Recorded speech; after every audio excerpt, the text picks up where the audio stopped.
what's going on? We are back, episode 21 of the Off the Top Rope podcast. As always, I'm your host, one half the greatest tag team in the world, Chris, known as Southside Woodall on Twitter, and my tag team partner, of course. It's your boy Barry, man. Lee Barry season, whatever you want to call me. We are back. Thank y'all again. Make sure y'all like, share, subscribe. Follow the network. Big things. You feel what I'm saying? Man. Shouts out to the guys. Just interviewed Chance the Rapper. Yes, that Chance the Rapper. Yep. So go hit that. Go hit the page link. Give a follow, like, comment, all that good stuff. And just please keep supporting us. It means the world. Yeah, man. Like we said, just two guys talking about wrestling in the middle of the week. So thank y'all, man. Cody Rhodes, John Cena, if you are out there, you are personally my dream interviews. So hopefully we get a wrestler on here soon. But yeah, man. Be honest, I didn't find a lot of headlines this week. I don't know if I just missed them. I didn't see anything like super crazy, like of note. Craziest thing I saw was the whole Rhino Gail Kim thing, but that's just that's not my business. Yeah, you know, I just so I'll say this about like the Gail Kim thing. I was like, as someone who's kind of like opened himself up to like newer forms of wrestling, because I did used to think like death matches and stuff were very stupid. Mm-hmm. I'm gonna be honest. I just thought it was stupid. I didn't think it necessarily was wrestling. But as I've like opened myself up to more wrestling, I understand like that it is wrestling, and like wrestling can be, truthfully, wrestling can be anything, bro. That's what I'm starting to learn. Like wrestling can be anything as long as like the people in the ring are passionate about it and the people producing it, whatever the case. So I thought like, well, this is kind of ignorant to say, and like maybe you should like have a conversation with people about it. Well, now I will say there's some stuff that people do on the indies that I just absolutely think like nobody should be doing for the amount of pay that I've heard those guys get. But yeah, but my thing was, I hate that when people are mad at someone, and this is just in any medium, not just wrestling. I hate when people are mad at someone, and then you try to like discredit their legacy. Like Gail Kim said she didn't like deathmatch wrestling, and granted, she shouldn't have been on Twitter arguing with niggas about it for 4 or 5 days. You're Gail Kim. Yeah. But like then it was people on there talking about, yeah, like Gail Kim wasn't a legend, and then it was like people would say she was a legend, then people would just be like, well, she was a legend at a time where there weren't many. So I'm like, what the fuck are y'all talking about, bro? And then the Kenny Omega thing where he was like, you know, just I guess he was like she was doing split soda for the TKO gift basket. I'm like, bro, do you know who Gail Kim is? That's like... Gail Kim left WWE in the middle of a match, like literally left in a battle royal, eliminated herself, and never worked for the company again. Yeah, that just goes on to show how like things are in that other brand, because like that wouldn't happen with the Fed. So you know, you like what you like, you don't like what you don't like. You know what I'm saying? The power, the great thing about wrestling is you don't want to watch it, you don't have to watch it. You feel what I'm saying? Like I'm not the biggest fan of like the gory spots, so I don't watch it. You feel what I'm saying? If I see Ambrose and somebody in this independent scene having these death matches, I'm not going to watch it. Am I going to complain? Nope, because I'm just not going to watch it. You know, Moxley's good at this stuff, but at a certain point, it's uncomfortable for me, so I'm just not going to watch it. So, like you said, man, really wasn't too much headlines. But on the positive side, to me, this was like a smooth, consistent week of wrestling. Like, yeah, I felt like because so I went to the first off, I was busy Friday and Monday. Funny enough, helped somebody move on Friday. Monday, I went to the Chance the Rapper concert, so I caught up on everything yesterday. And I was like, well, yeah, this is a really good stretch of WWE television. Like SmackDown was solid, and I think a lot of that is there were more matches. They just had good matches, like we've been saying it for the past. They had good matches, but also with us being in like Crown Jewel season and like the top champions interacting and stuff, like they're kind of. What I felt with SmackDown personally is that like it was good matches, and it was also story driven. And like the Raw superstars being there obviously helped, because you know the SmackDown roster just kind of is what it is at this point. It's not a lot of depth, but I saw like a lot of good stories built, and we'll obviously get into it. But the Melo and Miz stuff I felt like took a turn, a good leap. Also, I think we're finally away from that weird period where they were gonna split the Street Profits. Or tease splitting the Street Profits, which obviously I think was just a product of the fact that Andrade was leaving and they needed something, I guess, like captivating to put on pay-per-view. Monday Night Raw, of course, is always their best TV show, top to bottom, every weekend. Oh, we do have a headline. I'm tripping. The TNA and NXT stuff. Oh, yes, what I was saying. Like TNA, I mean, like NXT last Tuesday, while he was on air, that was decent. You know, a good angle. We finally got the full invasion angle, that kind of part. Then last night, NXT was good. You know what I'm saying? It has like its moments. I am it's I'm trying to avoid. It's like I want to talk about it, but it's like at the same time it's a little political, and I don't want to touch that shit. But changing the name because a certain country is offended when you have previously had this you know what I'm saying, this pay-per-view name like in the 90s or early 2000s or whatever, shit is lame, bro. Grow a backbone, bro. I don't give a fuck that they're mad, and I'm not gonna say their name on camera because of the country we live in. But grow a backbone, bro. It's literally what happened was an invasion of NXT by TNA, bro. Like, shit don't be that serious. And to me, I didn't even fully watch NXT last night, but I saw the clip where they like officially renamed the special, and it's now instead of invasion, it's showdown. Yeah. And like it feels like I watched it last night. It feels kind of like like they kind of tried to retcon it and was like, hey, like, you know, this is not an invasion. We've been working together for months now, which is true. Like a lot of people have been saying that. Like, why are you calling it an invasion? You niggas been on the same show for months. No, showdown. Like, come on, bro. Yeah, I'm not a fan of that, bro. I'm not gonna lie. Like, you niggas got to grow it back, bro. It's just you can't let them niggas run everything on U.S. soil and bend the knee every time they get mad at something, bro. Like, that shit is disgusting. Yeah, man, it's getting scary because they got a lot of stuff going on, man.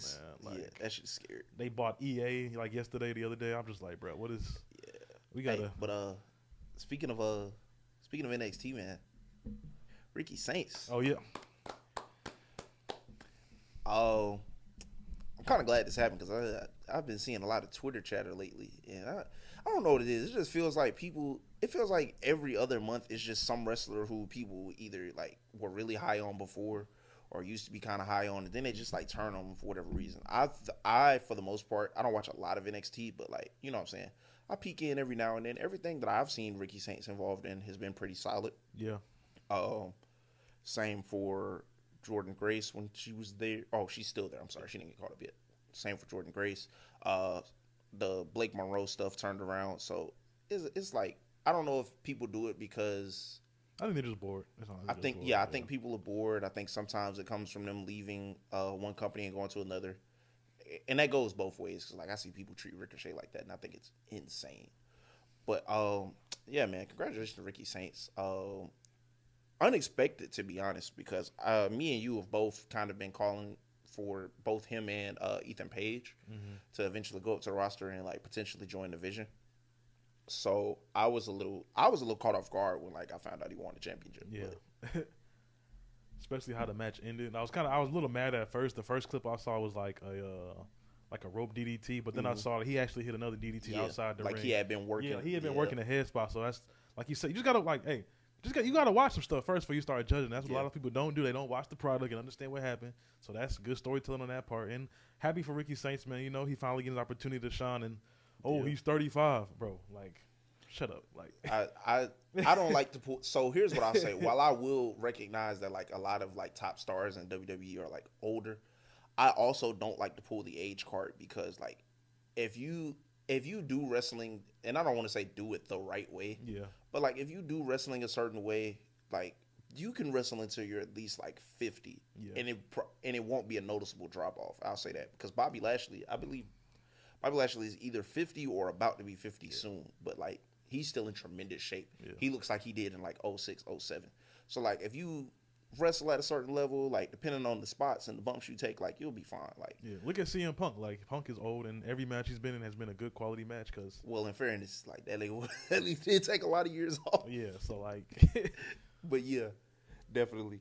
So I don't like to pull the age card, and again, I do think he's somebody that'll be on the main roster within the next like. I don't even think it'll be a full. I don't think he'll end up being in NXT for a full year if we're being real. Like, I think. I don't want to say he's necessarily a transitional champion, but I don't think this is something that lasts a long time. Oh no, for sure.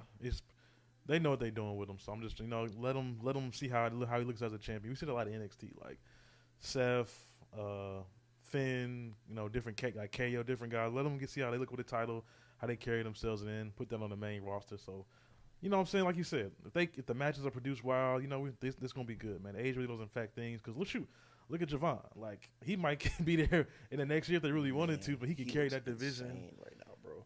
Well, yeah, I'm happy for Ricky. He got his moment. What I'm saying, they never really pulled the trigger on him too much in AEW. So I'm glad he's getting this moment. And then Oba. Hell of a title reign, you feel what I'm saying? People think you should be a main event champion this year. So good luck with that. I can't wait to see you on the main roster. If we see you on Friday with Sammy, I'm not mad at it. Yeah, we'll talk about that in a minute. I was actually just gonna ask you about Oba. Like, do you think it's time because they didn't they actually didn't put him in any of the TNA stuff? Yeah, it's definitely time. I'm not gonna lie. Like last night watching live, I was like, damn, bro. Oba like really missing right here, man. I can see like Oba coming in that the little scuffle, just wrecking everybody and trying to like. But you know what? If they write him off, because it's kind of funny how like NXT and WWE their storylines don't really cross over that much. So that's kind of cool. I like how they kind of leave like that wall hanging. Like look at Stephanie, she lost her title and nobody brings it up to her like these past couple promos because she lost on like some bullshit. So it's like damn. So, but yeah, going back to Oba, I think it is time, man. Him and Sammy would be like a great match if he beats Sammy. I'm not mad at it. That would be a great way to, I guess, give Sammy the underdog role back again. If they do the storytelling right, because people see like Sammy winning the World Heavyweight title at WrestleMania next year, and I think the perfect person to beat Sammy to get him like back in that underdog corner would be Oba. Like somebody you can't beat. Like you have Oba beat him, and then like 2 or 3 matches later he can't get past him. Boom, underdog Sammy's back at it. Like you said, people crying on Twitter, they love somebody one week, hate them the next week. That's been Sami Zayn lately. So, yeah, I'm ready. I hope Oba is next because the man got it all. And I was gonna say, I think he's accomplished everything. Well, yeah, pretty much. Yeah. I mean, besides being a tag team champion in NXT, but like I was gonna say you don't need to force that. But, like he's been North American champion, he's been NXT champion, and Sean Ross Sapp had tweeted this out, and I was all for it. Like, I'd put the rocket on him. And my main event of WrestleMania would be Cody Rhodes versus Oba Femi, bro. Like legitimately, I would have that name run through the roster, and at WrestleMania you get the Cody Rhodes versus Oba Femi. That would be insane. Yeah, it's the best way to put the rocket on somebody. Like he's already legit. Oba has improved every year that he has been here. He's got the promo, the skill set is there. Like I think. I feel like I talk about this so much, but like. There's an opportunity for you to do something you don't normally do, and that's just like put the rocket on these younger guys, bro. Like we know it's only so many spots at the top, but you also have to think like a lot of your top guys are getting older, bro. Like you say it every week, man. If it ain't like the head honchos, they all getting there slowly but surely. Like don't get me wrong, you can absolutely do this shit till you're 50. Yeah. But we are also in a day and age where like a lot of these guys don't want to, bro, and that's okay. Sometimes you just want to get out with your health. Like you want to make your money, you want to make these memories with these fans, have these moments, all of that, and get out with your health and like go be with your kids, bro. So it's something they should definitely think about. I think it's definitely a way to get away from some of the predictable booking that Triple H is always accused of. Yeah, the too safe stuff. So it's something to think about. But with that, we are going to get into our SmackDown and Raw review. And since SmackDown was good this week, we might actually have fun. So we opened SmackDown on Friday. This is the SmackDown after WrestlePalooza, obviously. With Paul Heyman and Cody Rhodes. I'm going to be frank, and I'm going to just say this. There's 2 ways they can ruin this match with Cody Rhodes and Seth Rollins at Crown Jewel. One of which is involving division, because I believe the story being told is very much like, hey, I'm better than you and you know that. I believe that you're, as good as you think you are. But I think you don't believe that because you got your goons like coming to help you every chance you get. every world title defense where, they in the frame somewhere. Every time we close a Monday Night Raw, they there. So that's one way you can ruin the match to me. But also, there have been teases of involving Brock Lesnar. And me and you both feel the way we feel about Brock Lesnar. Like, he shouldn't be anywhere near this story. Yeah, I hope the reports of him taking a month or months off a report are true, because he doesn't need to be around the product. This stuff doesn't need him, Then I guess like people are catching on to the whole moment thing of WWE trying to capture these viral moments. Yep. It's at a point it's going to get stale, especially with Brock, because like you said with the Brock and Cena match, he looked gas. Like, 2 F5s in a ring, during the championship match, that's not going to do nothing for me personally. Like, it's over. I'm just tired of it, you know what I'm saying? Like, I can't even get it out because I just don't really want to see it. Like, you got 2 head honchos, 2 guys at the top show, Seth and Cody. Last Monday is all we needed. Like, if they don't say nothing until Crown Jewel, I'm fine with it. They did their thing Monday with making it more interesting. So yeah, this storyline, I'm really digging it. Paul does what Paul does. Like I said, Cody, the man can just talk. You can tell the passion. You feel what I'm saying? Him and Seth with these emotions have been great. So yeah, I'm really hoping it's a clean, good match, because like we've seen what's going on with Seth. It's kind of, I need to do this on my own. Like, yeah. So we're seeing little sprinkles of maybe cracks in the vision. We don't know yet, but I like how they're doing this. So I'm still excited. Yeah, I was going to say, I don't want to fully jump ahead, but like, I'm starting to wonder, and like we'll kind of get into this more when we talk about their Monday Night Raw segment as well. I'm like, is Seth really calling the shots? Because if you remember in their first interaction post WrestlePalooza, Seth essentially tells the Division, like, hey, like, get out of Cody way. Yeah. Let him go to the back. But Friday night on SmackDown, they show up with Paul Heyman. And it's kind of like, yeah. And it's like, are you know what I'm saying? Are you calling the shots? Now, obviously, Cody being the babyface, babyfaces don't never shy away from a fight. They can punch his Bronson Reed and Braun dead in the face. Looks like they're about to get the best of him, and Randy Orton comes out to make the save. And that is going to lead to a Cody Rhodes and Randy Orton versus the Division match on this Friday's edition of SmackDown. Very excited for that. Fresh matchup. Getting Randy in there with the Young Guns, getting Cody in there with the Young Guns. I don't think any of them have ever faced off like in a one-on-one capacity, if I'm not mistaken. I could be wrong, but I don't think so. Not that I can recall anyway. The Bronson versus Cody match may have happened. I think they are. I think they've been separated because all of them was on Raw and then Cody and them was on SmackDown. Yep. I really want to say I've seen a Randy versus Brunson match, but I just can't think of it. So I think this is gonna be fresh, and I'm excited. And again, that's why I think that has helped the quality of SmackDown at least this past week, just because like we're in Crown Jewel season, so these interbrand interactions are going to happen, and also, ironically enough, that helped because when CM Punk and AJ Lee came back, or AJ Lee came back, like technically she's a Raw superstar, I guess, but like just those interactions with Raw superstars are really kind of helping the SmackDown product. So I think they should probably lean on that until like a draft happens. Mm-hmm. But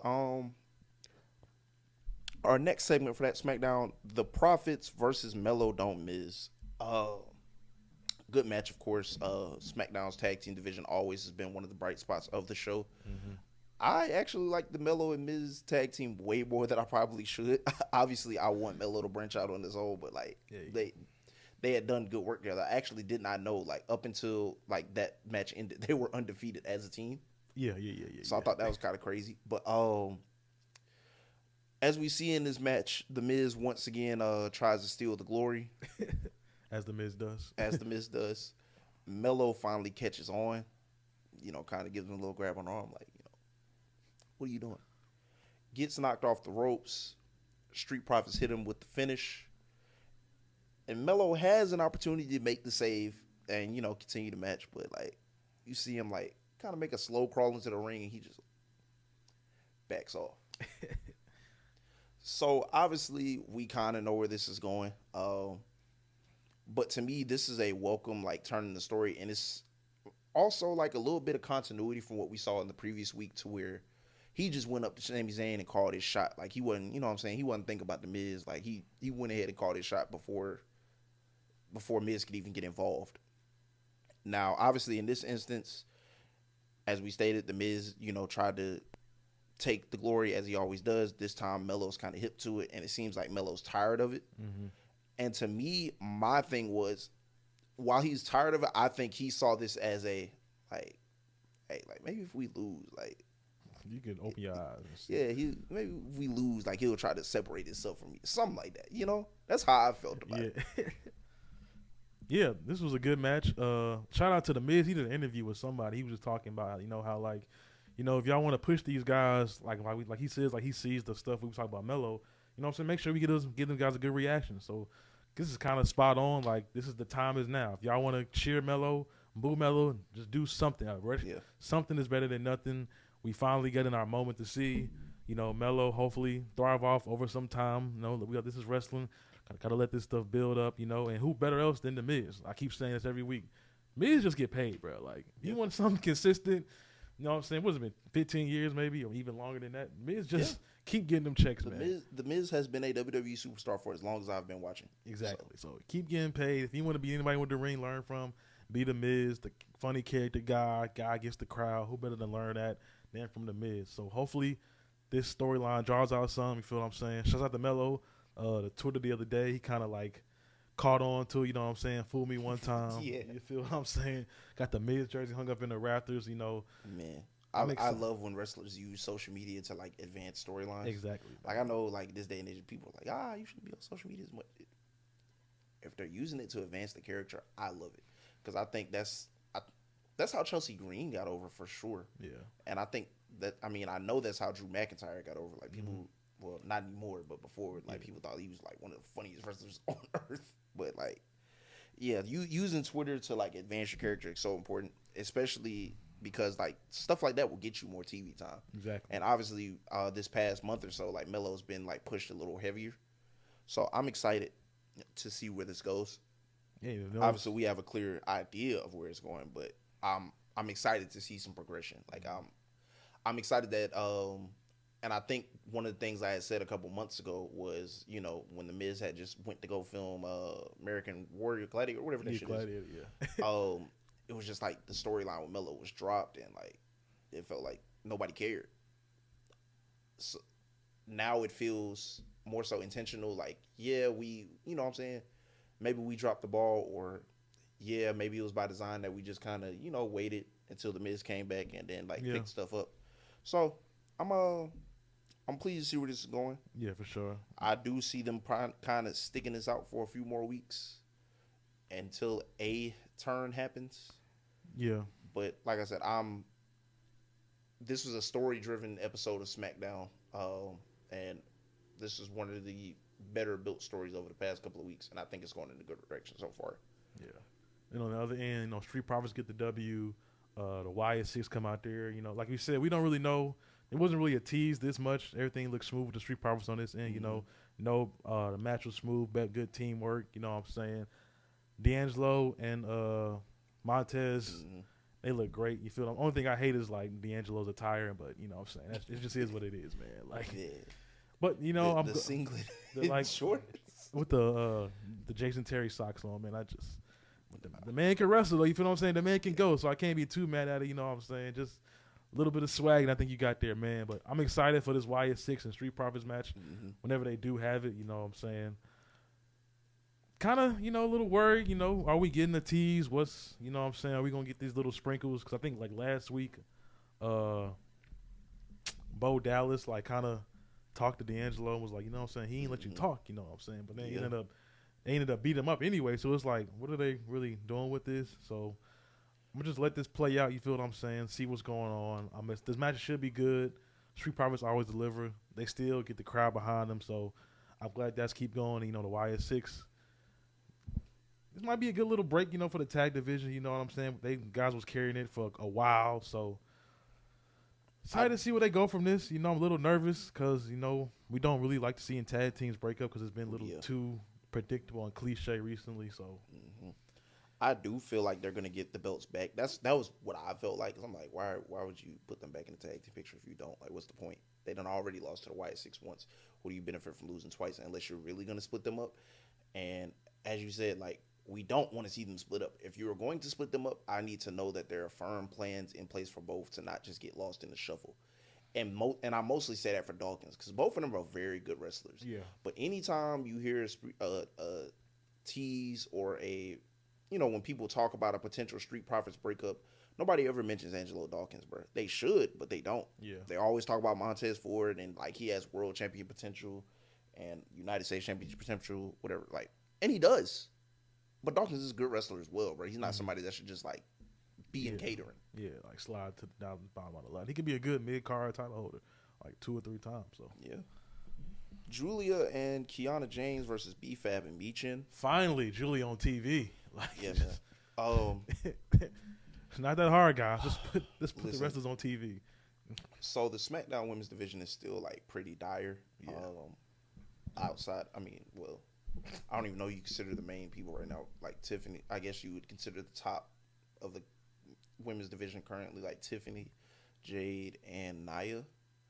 But like the mid card is pretty dire. The tag team division is okay, and that's because like when you're the tag team champions, you go across brands, and also the stories they're telling with like Bliss and Charlotte have been like really good. Like we've talked about Charlotte's character advancement so much and how like Bliss has made her better. Mm-hmm. But the mid card in particular, and again, this is why you don't just fire people. But like the mid card is dire, bro. The only people on the brand to like consistently have challenged for the United States Championship is Michin and Zelina Vega. Yeah. And we ain't seen Zelina Vega in months. Like since she lost to Julia the second time, I think. But as I've said before, I do love the pairing with Julia and Kiana James. Big fan of like getting people on screen when you can, to be honest, and just trying different things and making it work. And the role just fits perfectly. Yeah, the role fits perfectly. But like I said, the division is dire. The division is dire. Michin, like I said, Michin is probably challenged for the United States Championship more than anybody else. Yeah, because she lost it like she was the first person to lose. She was the first person to lose it. Lost to Julia, like we got to do. Lost to Chelsea Green repeatedly, like we got to do something, bro. Yeah. So hopefully after this showdown, somebody gets called up to. I was gonna say, I don't know if they need to raid NXT.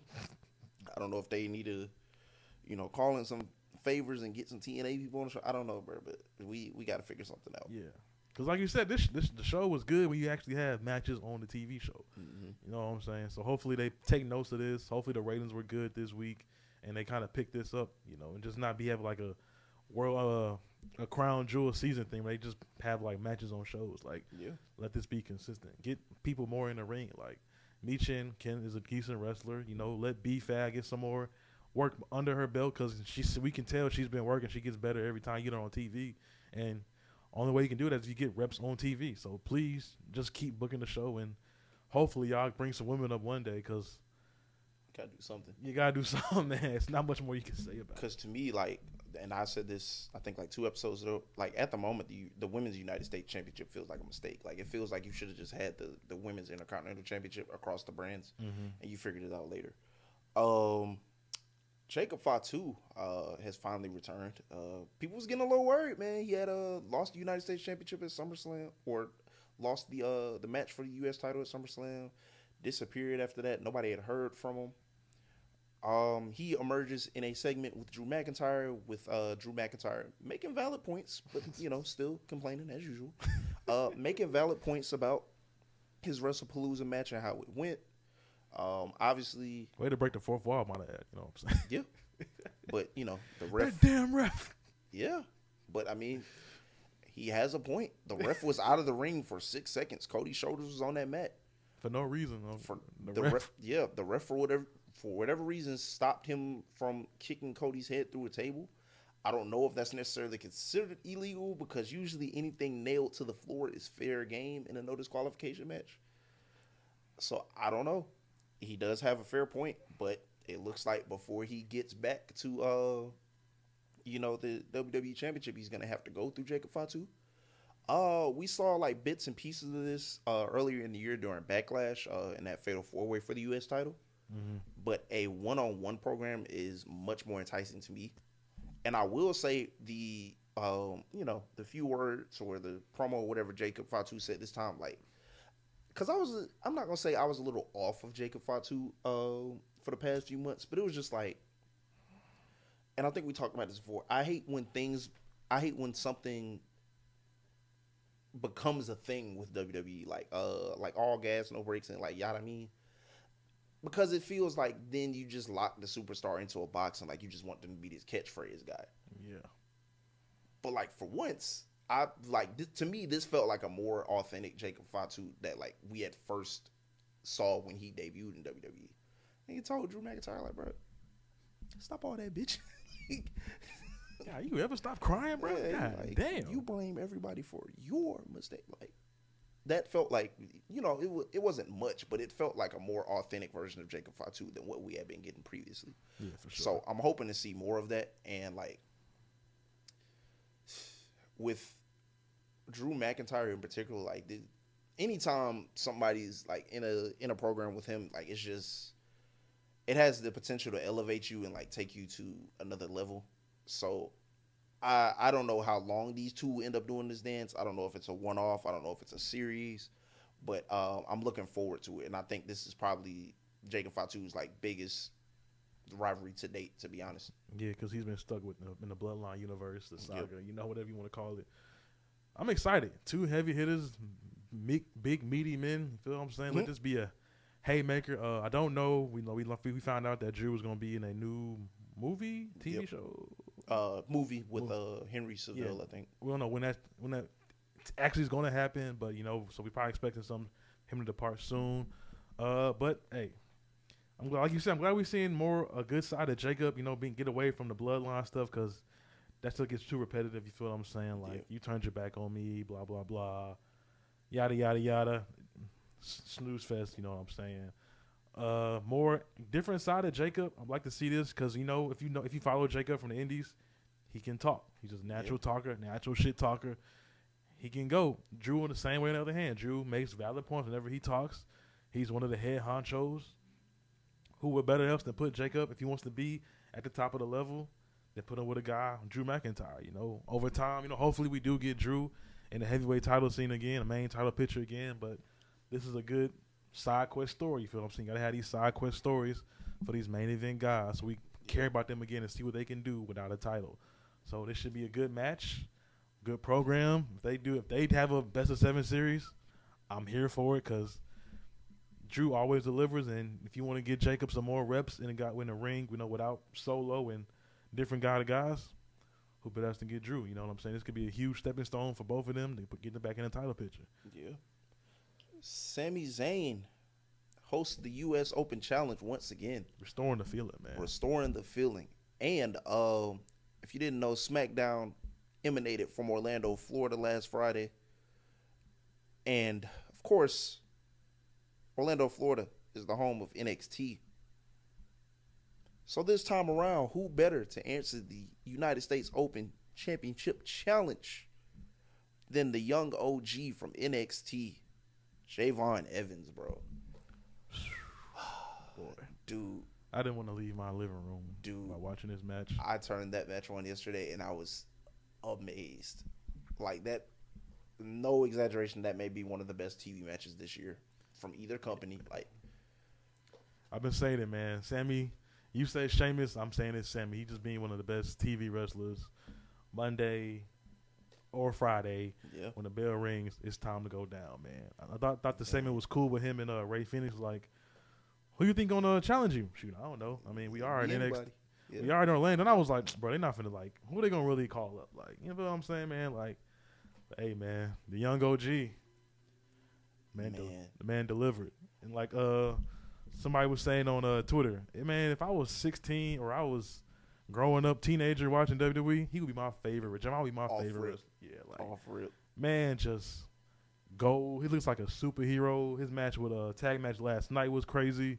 The match Saturday night with Josh Briggs, that was a decent match. You feel what I'm saying? You just put Javon in the ring.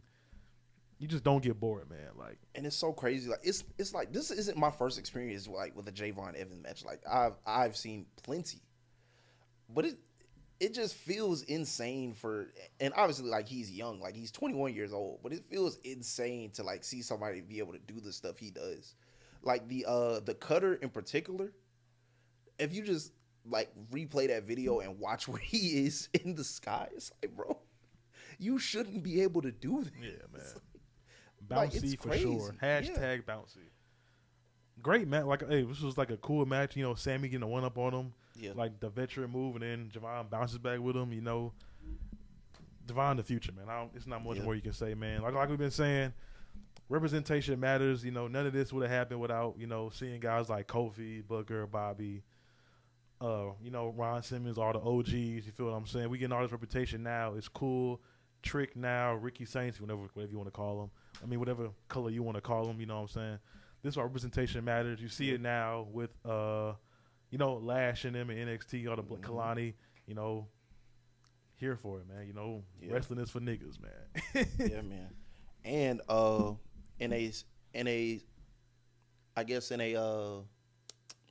know what I'm trying to say, but in a similar fashion to what John Cena did for Sami Zayn in 2015 when they had their U.S. Open Challenge match, like it was a mirror image, you know, kind of, you know, Sami letting people know, like, hey, he might not have won tonight, but this is a guy. Yeah, this is somebody you got to watch out for. Like him, Ray, you know, Mello.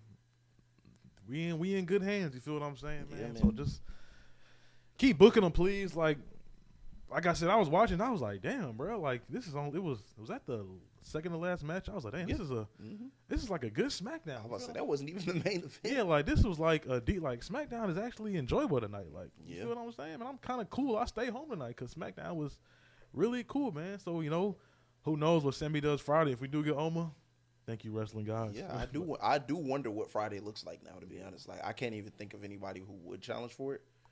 While I would like for it to be Oba, I'm kind of in the mode of like whenever he gets called out, I don't want him to lose for a minute. Like I really want them to like strap the Rocket to him. So I don't know. Definitely got to think about that one. But our closer for SmackDown for this past week, Jade Cargill versus Tiffany Stratton versus Nia Jax for the women's championship. Wasn't bad. There was a little. I mean, I think the ref stuff tanked it a little bit for a lot of people. But for the most part, the chemistry with those three women, I do feel like is there. Was a quality match. Was a good closer to television. Shout out to Jade Cargill, man, absolute warrior. Because that cut looks insane. Yeah, like looking back at what happened and like the Irish whip was like, yeah, that sister is not blading, girl. That is not a blade. Dog, that is a very deep. It was a very deep cut. Because I remember you showed me the picture, but like once I watched the match and saw what happened, I was like, no way. But the good news, and I read this before we came in, like she's not gonna need like plastic surgery or anything like that. Like she just got it stitched up. Yeah. They don't plan to take her off the road or anything, but I think it is gonna be a few weeks before she can wrestle, just so it can heal. Yeah.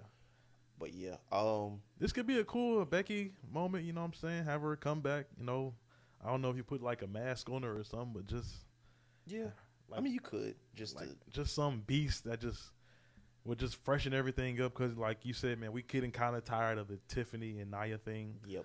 So, no, throwing Jade in there has been cool on Jade's end because Jade was like stuck in these squash jobber matches, you know, in AEW and then coming in WWE.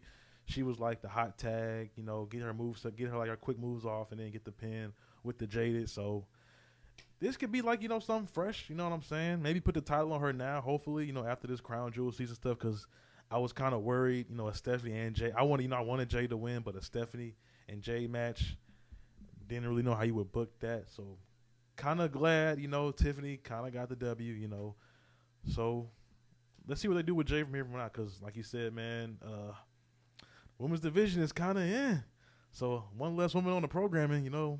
Yeah. Where do we go from here? Yeah. So here's what I think they should do. Like you said, this stuff has to stop here. She has pinned Nia Jax once again, bro. There's no reason for Nia Jax to have another shot at the women's championship. However, though, we done been here with Nia before. Broke Becky's nose. Made Becky into a star, arguably, depending on who you ask. Why not rehash this? Do it with Jade Cargill. I would show the scar on TV. I would show exactly what happened to Jade Cargill on TV. I'd put it on the Tron, and I'd have people, Nia Jax go out there saying like, yeah, like this is what I did. Some corny Nia Jax shit. I added another, I ripped an eye in the storm, whatever. I got another body on the scoreboard. You know what I'm saying? Yeah, like, and from there, you do a little series with Nia Jax, Jade. Winner gets Tiffany Stratton. Winner obviously needs to be Jade. We're done with that. Luckily, Tiffany Stratton is the world champion, so she's gonna be doing this crown jewel stuff for the next few weeks. That'll definitely keep her away from Nia Jax. Mm-hmm. But you definitely have an opportunity to do something with Jade and Nia in the meantime. And then you get Jade and Tiffany one more time. And if you're not going to put the belt on Jade, then and I don't know when Bianca coming back, but that's clearly she can have my finger at this point, bro. Yeah, dog. But you got to do something. Yeah, it's either you either have to here. Well, here's what you need to do if those two things aren't going to happen. You need to have a draft, and you need to switch up these fucking rosters because that's the real issue. I wouldn't even necessarily say the Raw women's division is stacked, but again, we've talked about this. Some of these matches we see, we don't see them, every other week. Yeah, and it might be every month or so, every other month or so. This past Monday, Bayley and Raquel faced off, but Joe Tessitore had pointed out, the last time they faced off before that was March, bro. So it's still relatively fresh. Mm-hmm. So you got to do something. Yeah, if you want to call up. Lash lost last night. If you want to call up Lash and just have her squash Tiffany, because show her who Lash Legend is. I'm not mad at that. Just something, please, because Tiffany's a good wrestler. People are kind of iffy about her, but she does good on the mic when it's time to have a decent promo. You know what I'm saying? The crowd was super behind her. I was really surprised by that. I thought they would be behind Jade a little bit more, but the crowd was definitely Tiffany heavy this past Friday. Decent match, you know what I'm saying? Besides, shit happens. You feel what I'm saying? I think it was definitely a timing issue with the whole botch stuff. You feel what I'm saying? Because they was running kind of tight, and you want to get that. You want to get the Stephanie and Tiffany show off again because Stephanie is over. It's just that they caught lightning in a bottle with this one. Yeah. So it should be a good match. Excited to see where they go because Stephanie, one of the best in the world, and Tiffany, when it's time to. When the lights are on, she goes her and Trish Stratus match. I still can't believe that was a good match because that threw me way off. I kind of knew it was gonna be good though. I was just Trish Stratus has been. I think she had maybe one bad match with Becky Lynch a couple years ago. But I think the Charlotte match was kind of iffy. Some people thought. Nah, I thought that Charlotte match was really good. Every time for the most part that I've seen Trish Stratus since she has returned, it's been good. I think one of the Becky Lynch matches was a little bit off, but other than that, it was all right. Mm-hmm. She's been good. I don't know when she's gonna hang it up. I don't know if that's something she wants to do, or anytime soon, I should say. But yeah, she's been good. So I'm not too worried about that. Monday Night Raw. So we start with arguably the hottest story. I ain't even gonna say arguably. That is absolutely the hottest story in WWE right now. With the Rhea, IYO, Kabuki Warriors, and that's everybody. Sorry. Man, Rhea just kind of got straight to business. To be honest, you're just hey, bro, I don't even care what you did to me. It's just but what you did to IYO, that was unforgivable. Obviously we saw the video package with. The Kabuki Warriors with Asuka essentially saying IYO, you can apologize. It's not too late, but Rhea is up in his stuff. You out forever. Yeah. And also, just to kind of jump ahead later in the night, well, first off, let me stop. Okay. The video is obviously a deflection. EO is like conflicted and just like, hey, like, this is my family. Like, I don't want to do this. Yeah. I really don't want to be beefing with these folks. You know, EO walks away and was about to head to the back, but as I said, the video is a deflection. The Kabuki Warriors attack Rhea. And while I'm thinking about it, Kairi doesn't seem as hesitant to do so as she did like last week. Mm-hmm. Not sure why. Maybe Asuka's like gotten her on board. But yeah, eventually EO makes a choice and went against the family. So we know how that ends. EO gets misted. And later on in the night, you know, she's getting the mist out of her eyes, and like Kairi walks up to her and like, look, bro, like, it's not too late. You can just go talk to Asuka and apologize. EO's like, get out of my face, bro. Get out of my face. Kairi drops off the damage control picture, and then just like walks away. Dramatic style. Yeah. So of course the match is now official, as we suspected. Rhea and IYO Sky will be taking on the Kabuki Warriors in Australia at Crown Jewel. It's nothing I can really say about the story that we haven't said already. Like, it's extremely well built. It peaked at the exact right time. And so I'm gonna ask you, who do you think the MVP of the story is? Just like from all four of them. Like, honestly, I'm gonna say it's Asuka, because we never really got a side. We never saw a side of Asuka from this in like a while, like character wise, and plus coming off an ACL injury, you know, she's looked good. You know, incredible. She's like one of the best in the world, women's wise, even both gender wise. Like, she's been consistent in the company, having great matches.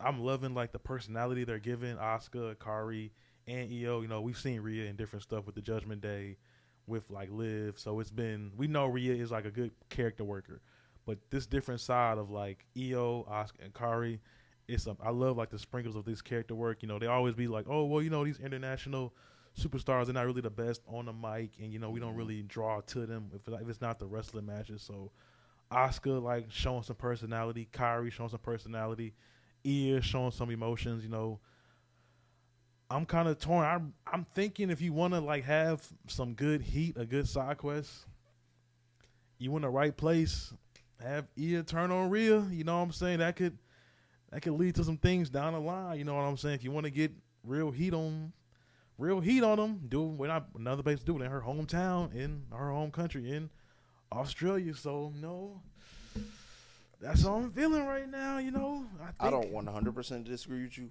but there's money to be made with a Rhea and EO tag team, which would eventually lead to a Rhea and EO versus Charlotte and Alexa Bliss tag team championship match. God, that's so much free money. So yeah, like I can't go for the turn, but I was also going to agree with you in terms of the MVP of this particular story being Asuka. And this point was kind of brought up like on Twitter and stuff like that. But Asuka's like one of the more successful, and obviously like they're doing a better job with like EO and like others. But to this point, Asuka is like the most successful like international superstar. You got to think of all she's accomplished in her career: the streak, the NXT Women's Championship, Royal Rumble winner, is a Grand Slam champion, I believe. Well, no, because they're mid card titles now. Yeah. But prior to that, she was a Grand Slam champion. Like, she's accomplished everything that someone can accomplish in her position. So I think that plays a factor into the whole them being family, and like Asuka being like a mentor, and a mentor that was kind of just like I guess jaunted in a sense by the fact that like EO would go against things that she's saying. Mm-hmm. When again, Asuka's to this point, Asuka's the most successful woman, international wise. Like all the accolades, like a mentor that's jaunted by the fact that EO would go against these things. It's just like, How dare you? I taught you all these things. I put you in this position. You know what I'm saying? And she even said that. She said, I made you a champion. And technically she did. Yeah. She had when IYO first became world champion on the main roster, she had the backing of Damage Control. So it's just like, I don't know. And if you really think about it, this is like, yes, she had Damage Control backing. But you remember when IYO cashed in? Who was in that triple threat match? Bianca, Charlotte. Mm-hmm. Was it Asuka? Yeah. Oh, wow. And you could argue Asuka kind of softened Bianca Belair up because Bianca Belair ended up winning that match. You could argue Asuka kind of softened her up, bro. The bad knee spot, you know what I'm saying? Yeah. So it is a like, I think we both agree that she's the MVP, but like it's just the little details. Yeah. And like the blending of kind of like kayfabe and reality, because obviously they have a great relationship in real life, but like the blending of both of those is making this like a great story. So I love it. I'm excited for the Crown Jewel match. Would not be mad if it main evented, especially since in Rhea's home country. But like, it is probably the most story driven. Actually, yeah, that is going to be the most story driven match on that card, I believe. Yeah, probably maybe the most emotional like story we have right now, because like you said, the back history with Kairi, IYO, and Asuka, and then the crowd is gonna love Rhea no matter where she goes, man. She just got the motion, man. Like, so yeah, I'm loving like the small details. You know what I'm saying? The subtitles. I mentioned that in the notes about how they had like, you know what I'm saying, a little anime stuff that was cool, making them seem like evil villains. You know what I'm saying, like anime style, which is great. Man, this can go so many different ways, and I'm excited for it because, like we said, man, like the women just carry.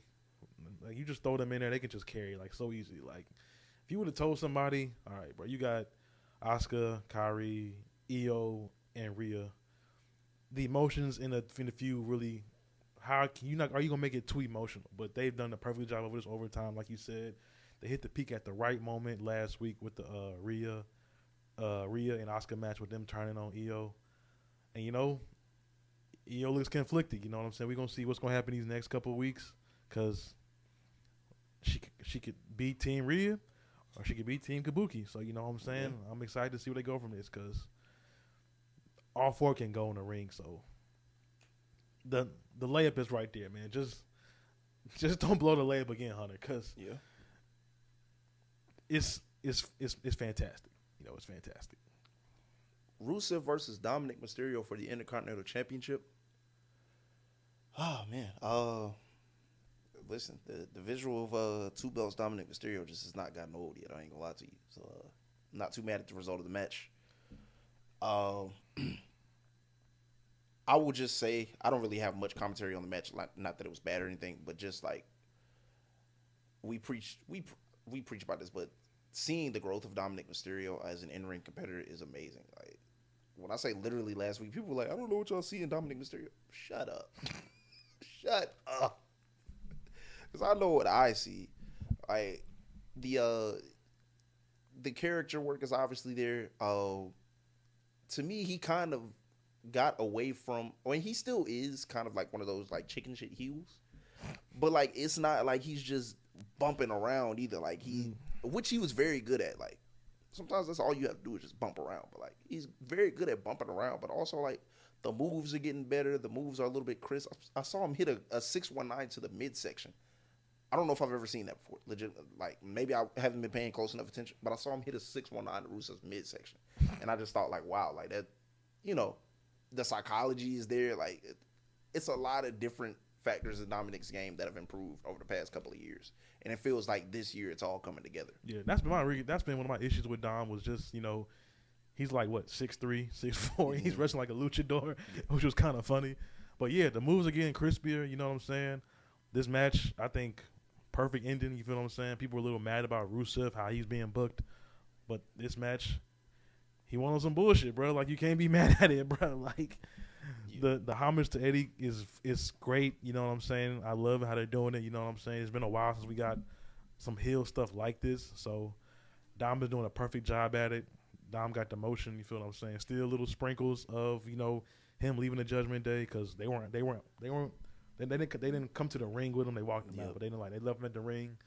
So glad to see where this goes. How they keep the storytelling. You know, hopefully Rusev crushes somebody else again next week because it's entertaining. So I will say I don't know how they get Dominic away from the Judgment Day at this point because. And if you watch the match, when he was about to take his belts and leave, people were cheering.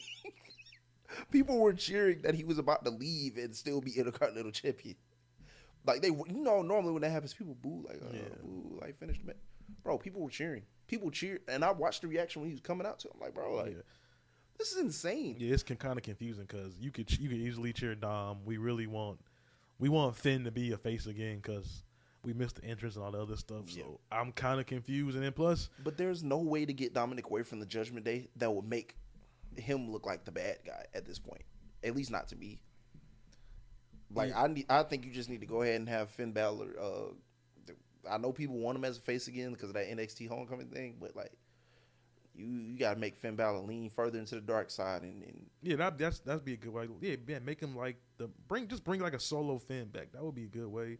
But, you know, JD has earned a lot of people's respects these past couple of months, you know, from the injury. And then, man, puts great spots in the matches. Yeah, I'm with you, man. I really don't know how you do this now until Liv comes back. That would be, like, the easiest way to do it. But even then, do we need Liv and Dom together? Like, I don't know, really, because... You don't necessarily need it. Because obviously we've kind of seen like Dominic on his own these past few months, so you don't necessarily need it. But it wasn't a bad dynamic when it was around. The worst issue, and they got away from it. I want to say partially after a little towards the end of her world title reign, and also after they split, was just like that Dominic didn't always need to be involved in Liv Morgan matches. That was the issue, but the dynamic of them on screen works so well. So I don't think you necessarily need to get away from it. But like you said, you don't necessarily need it either.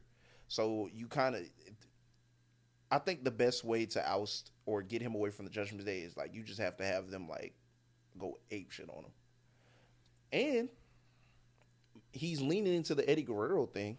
But you got to remember, even when Eddie was lying, cheating, and stealing, like he was doing it as a babyface. So I mean, that's not going to be an issue. That's not going to be an issue at all.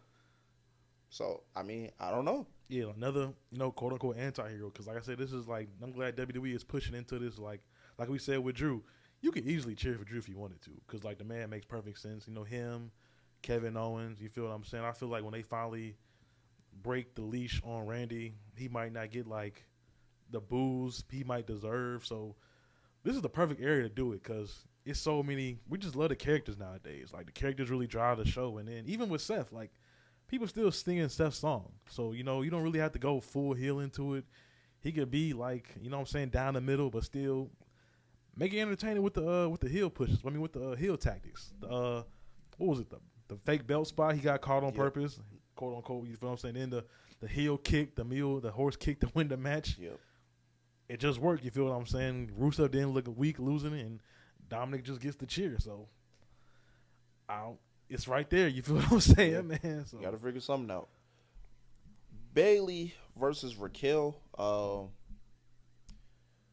Another good match, but I'm more so focused on the Bayley character right now, man. Still loving it. Still kind of piecing together what it might be. We saw bits and pieces of that both before the match and also after, of course. Before, as we know, last week she like plants Lyra on the mat essentially after like Lyra congratulates her on winning.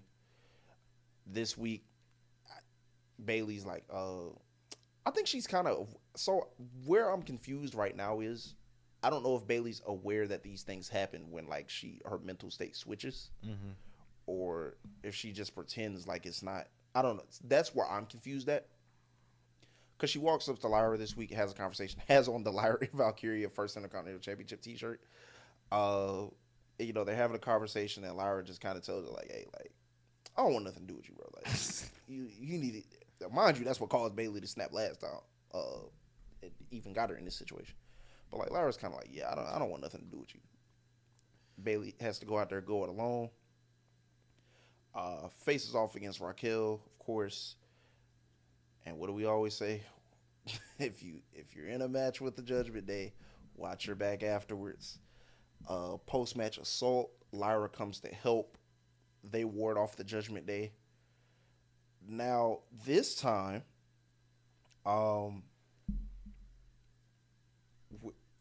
looks like, this is the same Bayley that emerged last week. We're going with Ding Dong Bayley for character purpose till we figure out everything.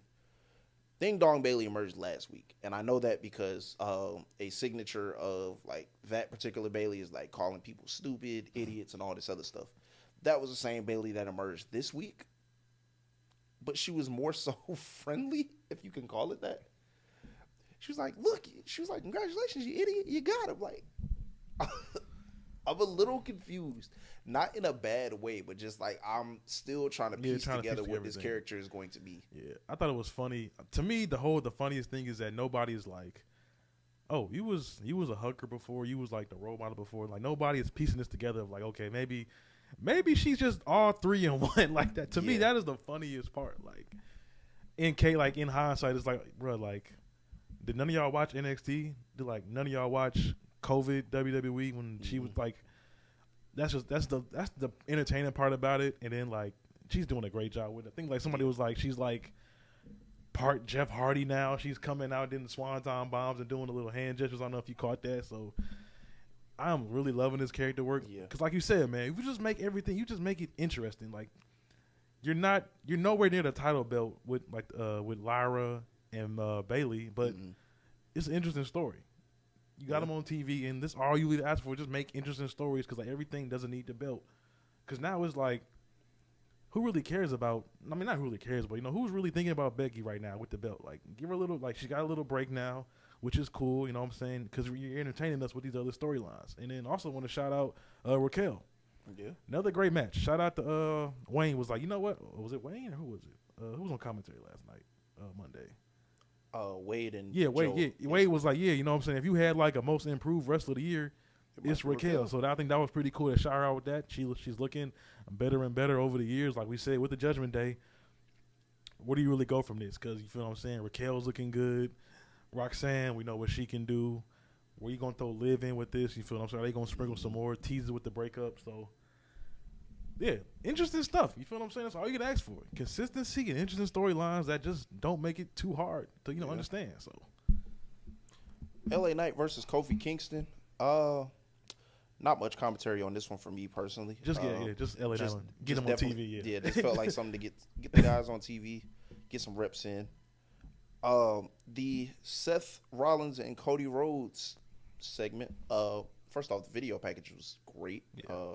I actually love that they've been doing that because they did it. I remember they did it with CM Punk and John Cena too, where they kind of like told it in parts. But the in-ring promo was fascinating to me because it added another layer and it kind of added on to some stuff from last week. And we kind of alluded to it earlier, but it feels like there's a couple things I took from this segment. It's like, okay, one, Seth Rollins, are you really calling the shots? Because it kind of feels like Paul Heyman's calling the play. But also, it feels like Seth Rollins is kind of like telling himself things to make himself feel better. Yeah, make himself feel better and not necessarily like psych himself out before the match. Because we saw that in before he walked in the ring, he was like, "Hey, Paul was like, you need us?" He was like, "Nah, like I gotta do this on my own. Handle it. Yeah, I gotta do this on my own." So I'm loving the details in that. So, one of the things that stood out to me is just like, Cody's, going through the whole rundown of like, you were my shield at WrestleMania, this, that, and the third. But like, I don't believe that was like, did you know they was coming to SmackDown? And Seth is like, every decision runs through me. And he's not answering these questions directly, but he's just like, he's beating around the bush, every decision runs through me. But then also we get to a point where like, Cody says like, we're supposed to be friends, and like Seth is like, stop, bro, like you was never my friend. And like after he said that, I'm thinking to myself, I'm like, okay, like he's lying because he like the fact that he's not beating Cody Rhodes has gotten to him, and he won't say it, but you can see it in the mannerisms from last week. You can see it in the mannerisms from this week. The fact that he has not beaten Cody Rhodes has absolutely gotten to him. And on top of that, this whole, I know people were just like, like this QB1 shit is just a name. No, that shit is very real, bro. That's the fact that Cody thinks, or I ain't even gonna say thinks, he is.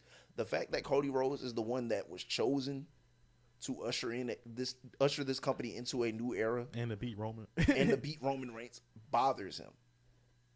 It really does bother him. Like, he's telling Cody, like, you were just the lesser of two evils. No, bro. No.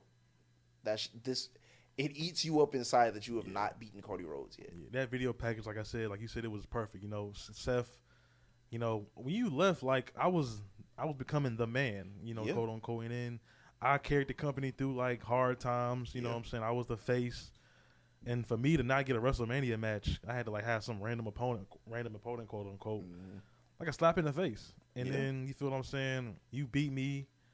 And I forgot all about the grab the tight spot at what was it, WrestleMania Backlash? Yep. That was cool. And then, you know, I couldn't beat you with a torn tricep inside Hell of a Cell. Like I said, man, Seth, the realism just makes it so much more interesting. Yeah. That's why I'm not gonna push away from the Seth and Punk stuff, because it's real. Punk left everybody out to dry. You had to go leave, do some other stuff. He went to the bad guys, the ops. Yeah. You feel what I'm saying?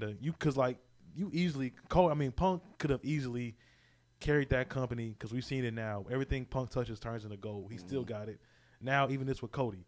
Bruh, you left. You like tried to kill us. Now you trying to be like the golden savior of this company. When I've been carrying it since at least 2000. I don't know what was it, 13, 12, whatever it was, when the Shield broke up. But yeah, I've been doing this. It's just like a slap in the face, because like that's what the storytelling is there. It's perfect. Like it's just, and you can tell it in Seth's eyes. Like somebody was saying, like Seth just makes you feel stuff with his eye contact. You know what I'm saying? The emotions, he just makes you feel emotions in the match. You got two guys who do that like that. You can't teach what they got. Two of the best ring work, two of the best on a mic, have you feel these emotions, and it's just chef kiss. Like, you can say this after WrestlePalooza. We didn't really want to see like these whole champion versus champion stuff, because it's no reward after it. But now it's just like, all right, bro. Now it's bragging rights, because like it means something. Like they winning the Crown Jewel Championship that's gonna like stay like overseas or whatever, and like get the ring. That's cool, but the personal that's why I'm not fully upset that they didn't go with the alternate ending to the Cody Rhodes and Drew McIntyre match. Yeah. Because they managed to make this mean something. Like, it's champion. Literally just champion. Like in that first promo last week. Yeah. Like you said, man, the stakes are high. I'm either finna be 0-4 against this dude, and now I'm like a laughingstock low key. Because like even what LA Knight said, bro, I'm the last person to beat this man. Like, I deserve a title shot. Yeah. Like, so. And you know what I'm saying? Like with the whole Oracle Vision stuff, who's really calling the shots, man? Like you said, man, it's not really too believing. So shout out Cody breaking the fourth wall. So hey, did you want to mention Brock Lesnar? You feel what I'm saying, man? Like, everything goes to me. Are you sure about that, buddy? Like I said, I'm definitely interested to see where this goes. And I did like the that you I'm glad you mentioned that. I did like the aspect of him throwing in like I stayed around this company through tough times. He kind of like acknowledged like this company was going to shit, but I was here. And in a way, I think that's so crazy, because he kind of like, while he's not like John Cena, he has like a John Cena-esque kind of a story arc in the way that like John Cena was around when like it wasn't so cool to be a WWE superstar, like the steroid scandal and all this other stuff. Still stuck around, was still there, carried the flag. So I thought that was a nice little detail. But yeah, man, obviously we have 2 more weeks of this. Next week. Okay, week. So 1 more week of this. I'm interested to see how they like bring it home. Yeah, obviously the most important thing is the match, and that they let them go out there and paint a masterpiece. But I am excited, man. AJ Styles and Dragon Lee versus Los Americanos. So, if you haven't been watching, there are 3 El Grande Americanos now, but well, I guess still one technically because they have names. The blue El Grande Americano that you saw on your television screen if you've watched Monday Night Raw, with the sleeve, is named Bravo. The red El Grande Americano is named Rayo. Hey man, you gotta love sports entertainment, man. Gotta love sports entertainment. If you know who are under those masks. I don't even. I'm so used to like Pete wearing like a singlet. I don't even know if that's really Pete. No, that's so. I didn't think so either until like I really looked at the still shot of the in the yeah. I was like, well, that's Pete Dunne, and it's definitely Tyler Bate because then Tyler Bate wears that same sleeve. But yeah, some people are not too happy about this, mostly because you know how long Tyler Bate's been with the WWE a long time. Yeah, like since he was a teenager. So and has had banger matches, tremendous wrestling ability. Same with Pete Dunne, been in WWE a long time. And I personally love the Pete Dunne character. Like I was there the night where they finally dropped that Butch shit. Oh yeah, the Bruiserweight. Yeah, man. Yeah, we was there. Yeah, I was so excited, bro, and I thought it was going somewhere, and it kind of did for a while, but I don't know. But it just disappointing, like you said, man. Hunter is a wrestling guy. Like it's just hard to see that he can't like. I don't want to put it all on him, but he just can't get certain people to just connect with the crowd. But at the end of the day, they're getting on TV, they're getting their spots. Like you said, keep them away from catering. I just want to give a shout out to them because like you got two bruiserweights fighting luchador style, which is hilarious. So just bring. Yeah, I will say about the El Grande character in general. Like I do think while some people are like, well, this it's a shame that like you got to be under the mask to get on TV. I mean, yes and no, because sometimes ultimately you just got to do what makes what makes crowds happy, what works for television. But also, I think it's a testament to those wrestlers that they can even like change their styles and like adapt. Just like that, yeah.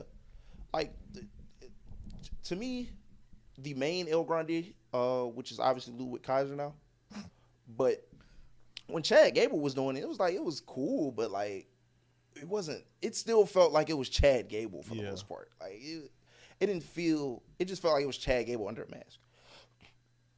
Everything I see from the current El Grande Americano, I don't feel like that's Ludwig Kaiser. Oh yeah. With Bravo and Rail, I don't feel like that's Tyler Bate and Pete Dunne under that mask, bro. Yeah. So yes, I understand the frustration in terms of like, man, these guys are so much better than this. Yeah, yes, they are. But I think you should also commend them for the fact that like they were able to do a complete 180. Yeah. This like now like thinking about it, this reminds me of like, Gregory Holmes. What was his character? Damn, I can't think of it. Hurricane. Yeah, Hurricane. Like, hey, switch it up. You a great wrestler. You can pick up on this stuff, and now guess what? You working for the feds. Like you got a lifelong job low key with the feds. So this gets you on TV. This gets you in some good graces with people at the top of the food chain, at the head of the table. Just gotta let it rock with it. And then on the other side, listen, bro, we gotta push this AJ and John Cena match. John Cena's not here. We gotta let AJ do this thing. We gotta let AJ carry the feud for like these next week. So if taking a loss to like one of the best, and then Dragon Lee, one of the best guys, this could easily lead to some more feuds down the line, get some more TV matches. You can't really be mad at it too much. You feel what I'm saying? So just gotta take it how it is. They gonna probably get some more TV time now, like you just said. Haven't seen Pete on TV really. Tyler Bate just got back from a bad injury. Yep. So, hey, while we are on the subject, just like that is the AJ Styles and Dragon Lee tag team is a great like mix up tag team. I think this is a chance to like bolster the Raw tag division. I know people don't necessarily see this for AJ Styles right now, but like I think it's a good opportunity. Oh yeah, for sure. And I love the fact that they had Dragon Lee speaking and just gave him an opportunity to kind of connect with the crowd. The actual the makeup under the mask to make him look like a dragon and the context was fucking sick, by the way. That shit was awesome. That shit was fucking awesome. But I love the fact that he was just like speaking and getting a chance to connect with the crowd. I know obviously some of this comes because of the partnership with AAA, and they want to like encourage like WWE fans to go watch AAA stuff. But I'm glad he has been on our TV for about 2 months now, bro. Yeah, maybe more. We've been like, you were a huge Dragon Lee fan. Like this is just put him on TV, bro. That's not that hard, bro. I am always going to be a proponent for good wrestlers being on TV, bro, because it enhances the product. There's no reason why they shouldn't be there, and it fixes so many of the problems that you have. You know what I mean? Like sometimes you have shitters on TV. And it's like, why, when you have like much more capable people on, in the back, just sitting there collecting dust, bro. Like Dragon Lee was wrestling Kenny Omega before he got to WWE, bro.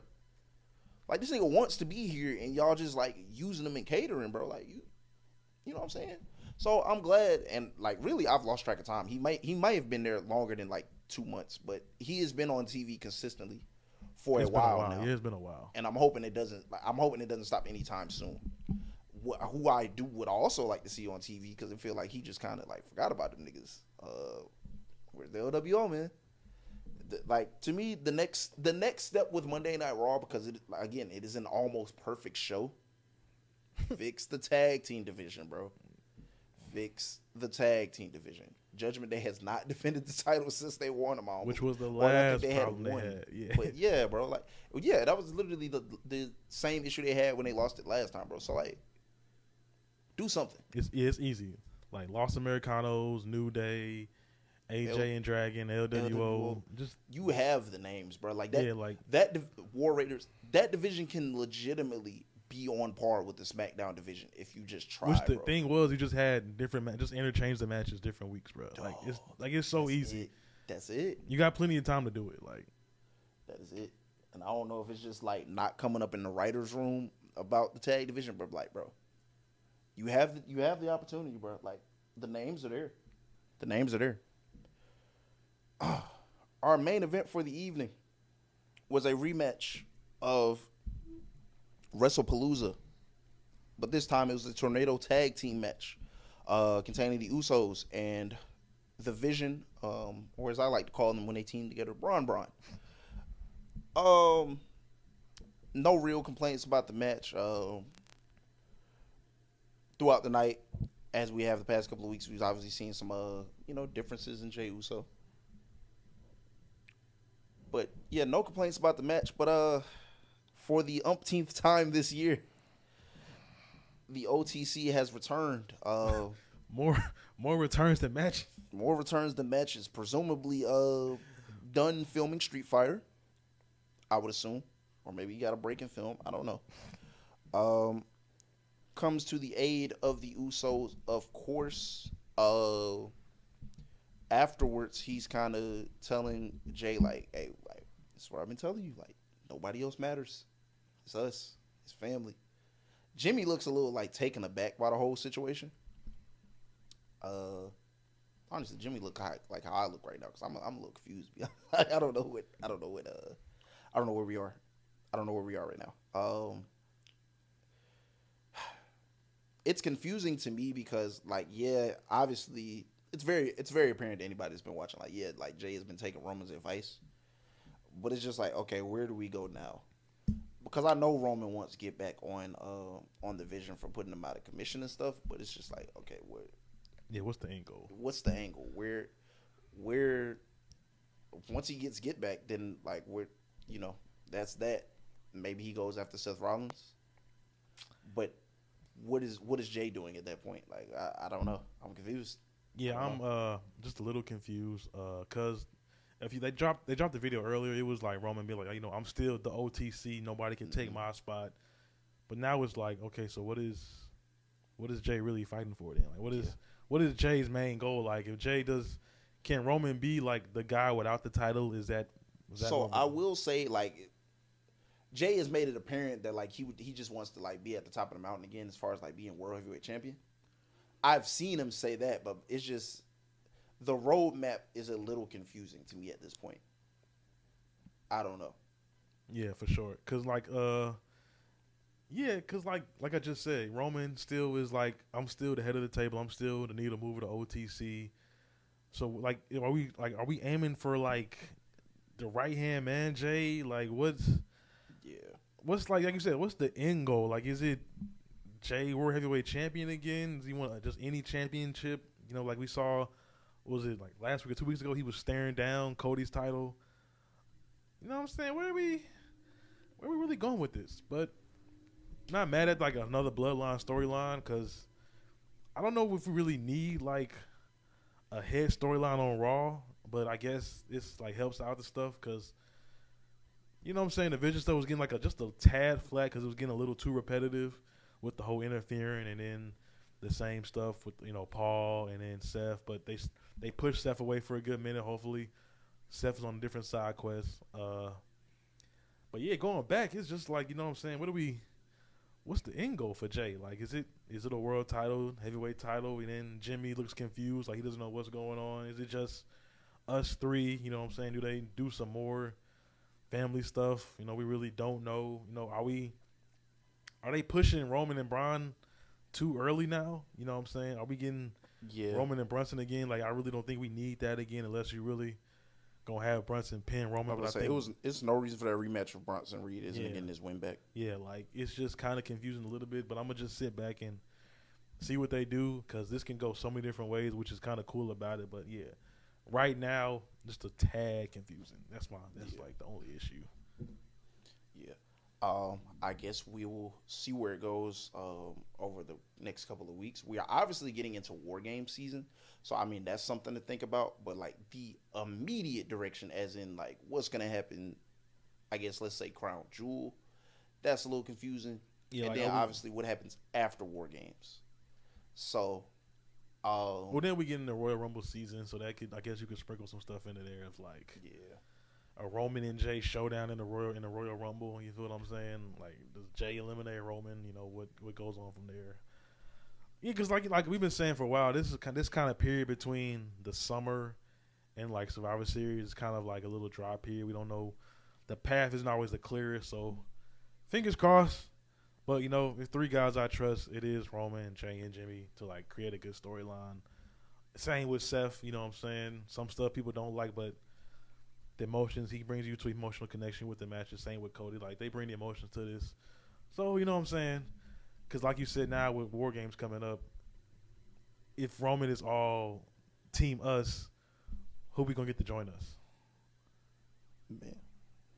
Hey, so, like, I just opened my Twitter because, like, I saw we didn't have any segments left, and I wanted to see, like, if there's anything going on that we could talk about. Andrade is the funniest nigga on earth. This nigga is back on that. No way, bro. He is back in AEW and attacked Kenny Omega. This is the funniest nigga on earth, dude. Oh man. What kind of lawyer does he have, bro? Apparently according to WrestleOps, he's the first off, he's part of the Don Callis family. Oh, brother. Huge family now. A lot of goddamn members. Don Callis' family now has Josh Alexander, Andrade, Kazuchika Okada, Wardlow is out injured, Lance Archer, Rocky Romero, Kyle Fletcher, the hologram clone, I believe, Takeshita, and Hahichi. Yeah, no, that family is fucking insane. But yeah, I was about to say Andrade is apparently the first talent to go from WWE to AEW to WWE to AEW. Hey, just keep getting paid, bro. Yo, that shit is crazy, dude. What kind of lawyer does he?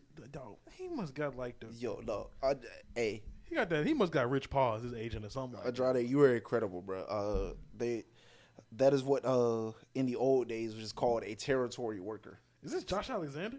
Yes, that family is huge, bro. That family is fucking huge. Like, when people say it's like 50, I ain't gonna say 50% because like AEW got like 100 wrestlers, but 50% of what you see on TV is the Don Callis family. So that's just incredible. Hats off to you, Andrade. I don't think I see anything else before I. Dog, that is like the laugh of the night, bro. Yeah, no, he's hilarious for that. But that is all I have for us this week. Yeah, that is all I have. We thank you as always for tuning in to episode 21 of the Off the Top Rope podcast. The greatest man. number in the world. Might I just add, by the way. Yeah. Yeah, man. Like, comment, subscribe, share, all Follow that the good network. stuff. You know what I'm saying? Yeah, follow the network if you're not already. We'll try to get some clips out there this week, man. Maybe from this episode, maybe from the last episode. Just some stuff to get the A little sprinkle, you know what I'm saying? get the buzz going. But yeah, man, we will see y'all back here, same time, same place. Predictions next week. Yeah, predictions next week. I don't believe there's no head-to-head for this that weekend, thank God. Yeah, so predictions next week. Review of Raw, of course. Mm-hmm. If Hopefully SmackDown is good enough, we will review that as well. Hopefully we get a little bit of what they do on NXT that night if we do record on Tuesday. Because I'm excited. You know, I love War Games, but man, it's nothing like that Survivor Series tag team match, bro. Man. Like, it's just the feeling of growing up, man. There's nothing like it, man. So hopefully we get to talk about that some.